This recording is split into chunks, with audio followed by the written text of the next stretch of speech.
कहीं ना कहीं संदिग्ध हो रही है। तो ऐसे में जो जिस तरह का चल रहा है, लोकदल चाहता है कि भाई जयंत चौधरी जी भले ही चले गए हों गठबंधन के साथ, लेकिन लोकदल और चौधरी साहब की पार्टी आज भी इंडिया गठबंधन के साथ खड़ी है और चाहती है कि मजबूत विकल्प बने और देश में एक मजबूती से संघर्ष किया जाए। चुनाव को लेकर लोकदल ने प्रेस कॉन्फ्रेंस कर जयंत चौधरी पर निशाना साधा। हमारे साथ सुनील सिंह जैन से जानेंगे कि आखिर लोकसभा चुनाव में ये किसके साथ जा रहे हैं। देखिए, लोकसभा चुनाव में लोकदल हमेशा विपक्ष की राजनीति करी है। लोकदल सत्ता में कम रहा है, विपक्ष में ज्यादा रहा है, और यही लोकदल की ताकत है कि विपक्ष में रहकर जनता के सवालों को एक मजबूत सरकार के सामने एक चुनौती में पेश करना। लोकदल आज भी इंडिया गठबंधन के साथ एक देश की जो तानाशाह जिस तरह से सरकार चल रही है, देश में संवैधानिक संस्थाएं नहीं बची, तो लोकदल का मांग है कि भाई देश में इंडिया गठबंधन मजबूत रहे और निश्चित रूप से बदलाव की जरूरत है, देश में क्रांति की जरूरत है। आज चुनाव आयोग की निष्पक्षता भी कहीं ना कहीं संदिग्ध हो रही है।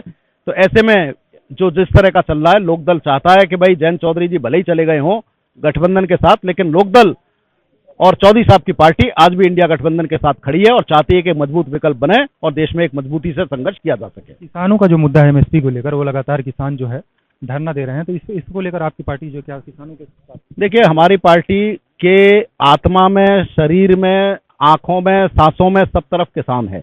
किसान मतलब लोकदल, लोकदल मतलब किसान। और किसान आज बड़े शर्म की बात है कि 77 साल आज़ादी के बाद किसान को अपनी मांग मानने के लिए दिल्ली को बॉर्डर की तरह, भारत पाकिस्तान के बॉर्डर की तरह सील किया गया है। देश की सरकारें नहीं चाहती कि किसानों को हक मिले।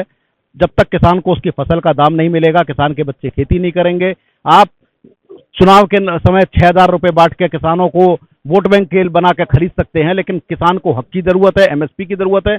और लोकदल गारंटी देता है कि जिस दिन लोकदल को ताकत मिलेगी, जैसे भी जब ताकत मिलेगी, 24 घंटे के अंदर किसान को एमएसपी का दाम दे दिया जाएगा। आप दे ना दे, लेकिन आने वाले समय में किसान को फसल का दाम और एमएसपी का कानून लागू होकर रहेगा। और ये जो 14 लाख करोड़ जो उद्योगपति लेके भागे हैं, जिनका आपने कर्जा राइट ऑफ किया है, उनसे वसूल कर किसानों को दिया जाएगा। देश की जनता के ऊपर टैक्स नहीं पड़ेगा, बल्कि आपके जो मित्र उद्योगपति जिनका कर्जा आपने माफ किया है, उनसे लेकर किसानों को एमएसपी का दाम दिया जाएगा। आने वाले समय में लोकदल करके दिखाएगा। ठाकुर जी को लोकदल नहीं बनाया था। उत्तर प्रदेश में सबसे पहले किसी पिछड़ी जाति का मुख्यमंत्री रामनरेश यादव जी को चौधरी साहब ने ही बनवाया था। तो आज पिछड़ों की बात करना, दलितों की बात करना, अल्पसंख्यक, ये जो चौधरी साहब का समीकरण था, एक किसानों का समीकरण था। ये किसी जाति या वर्ग का नहीं होता था, एक किसानों की बात होती थी। और किसान आज मजदूर कौन है? मजदूर भी किसान हम में से ही बना है। तो आज जिस तरह से किसान मजदूर पे अत्याचार हो रहा है और उस सरकार के हाथों हो रहा है और आप उसके साथ जा रहे हैं, तो कहीं ना कहीं आइडियोलॉजी के साथ बहुत समझौता हो रहा है। और लोकदल चाहता है कि लोकदल वो दल है, आपका दल राष्ट्रीय लोकदल है। राष्ट्रीय लोकदल का गठन स्वर्गीय कल्पनाथ राय जी कांग्रेसी सांसद ने किया था। आप लोगों के माध्यम से मैं फिर पुनः बताना चाहता हूं, जैन जी की पार्टी लोकदल कही जाती है, लेकिन वो लोकदल नहीं है। वो लोकदल को बदनाम करने का काम करते हैं। लोकदल पार्टी आज भी मजबूती से किसानों के साथ खड़ी है। लोकदल पार्टी किसान के साथ संघर्ष कर रही है। राष्ट्रीय लोकदल एक दल था जो मऊ के सांसद कल्पनाथ राय जी ने बनाया था। जब चौधरी, क्योंकि मऊ में लोकदल हमारा 6 की 6 विधानसभा जीतता था, तो लोकदल से मिलता जुलता राष्ट्रीय लोकदल कल्पनाथ राय जी ने बनाया था, जो जैन जी चलाते हैं। अजीत सिंह जी ने लिया था, क्योंकि 3 जनों की चुनाव आयोग की बेंच ने मना कर दिया था। बाकायदा जब जजमेंट हुआ तो चुनाव आयोग के 3 जजों की बेंच ने कहा कि अजीत सिंह जी, आप चौधरी साहब के संपत्ति के वारिस हो सकते हैं, लेकिन राजनीतिक उत्तराधिकारी नहीं है। और जब उन्हें लोकदल नाम नहीं मिला, तो उन्होंने लोकदल से मिलता जुलता राष्ट्रीय लोकदल जो कल्पनाथ राय जी ने बनाया था, उसको लेकर चलाया, जिसको आज जैन जी चला रहे हैं। तो आज ना चौधरी साहब का दल उनके पास है, उनके पास एक कांग्रेस सांसद के द्वारा बनाया दल है, ना चौधरी साहब की नीति उनके साथ है, ना चौधरी साहब का सिद्धांत उनके साथ है। तो चौधरी साहब का नाम लेना बंद करें।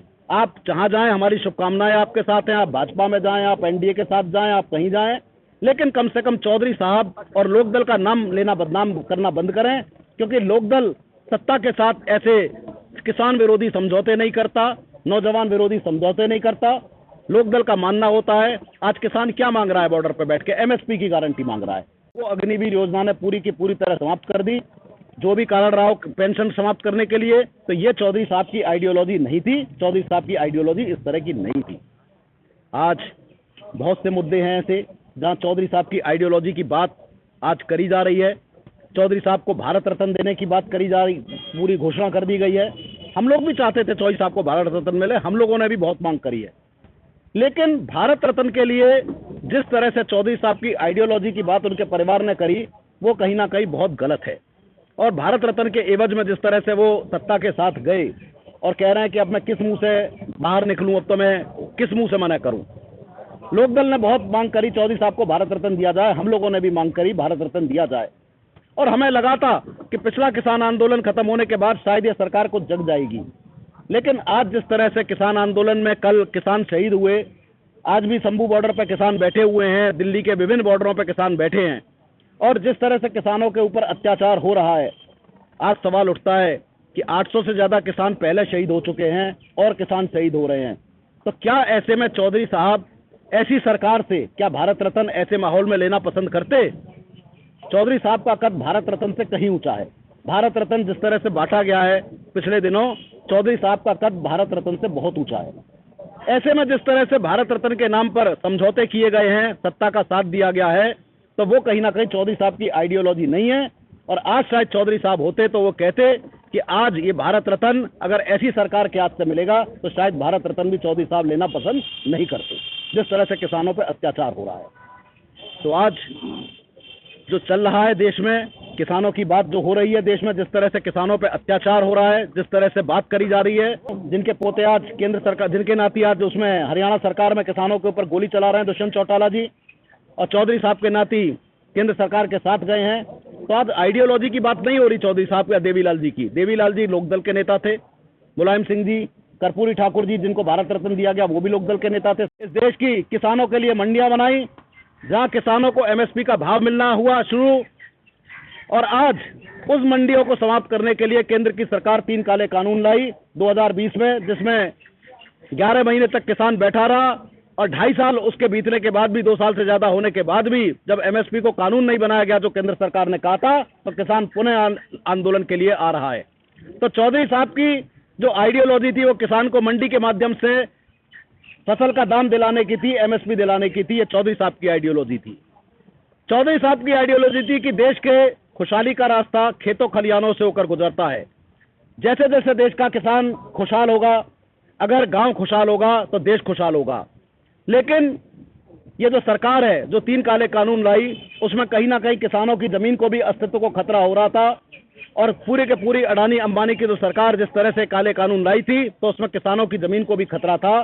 तो ये चौधरी चरण सिंह की आइडियोलॉजी नहीं थी कि किसानों की जमीन और किसानों के भविष्य पे संकट आए। तो किसानों की आइडियोलॉजी, चौधरी चरण सिंह की आइडियोलॉजी कभी नहीं थी। अगर आज बात करें, आज मणिपुर में इतना बड़ा कांड हुआ, मणिपुर में सारे देश ने देखा क्या हुआ था। और एक जमाना था, अगर आप पुराने पत्रकार हैं जानते होंगे कि माया त्यागी एक कांड हुआ था बहुत पहले मेरठ में, और पूरे के पूरे लोकदल ने और पूरे विपक्ष ने उस समय 1.5 महीने 2 महीने से ज्यादा जेल भरो आंदोलन किया था एक माया त्यागी कांड होने पे। तो चौधरी चरण सिंह की आइडियोलॉजी वो होती थी, और आज पूरे देश में मणिपुर का कांड होने के बाद भी देश में कहाँ क्या हो रहा है, ये चौधरी चरण सिंह की आइडियोलॉजी नहीं हो सकती। महिला खिलाड़ियों पर जिस तरह से कुछ अत्याचार हुआ, जिस तरह से इंडिया जिनके उनके, तो ये तो हमारे साथ सुनील सिंह जी, जिनका साफ तौर पे कहना था कि लोकदल जो है वो किसानों के साथ है और हमेशा रहेगी। कैमरामैन संजय पाल के साथ आसिफ खान, न्यूज़ 4 नेशन, लखनऊ।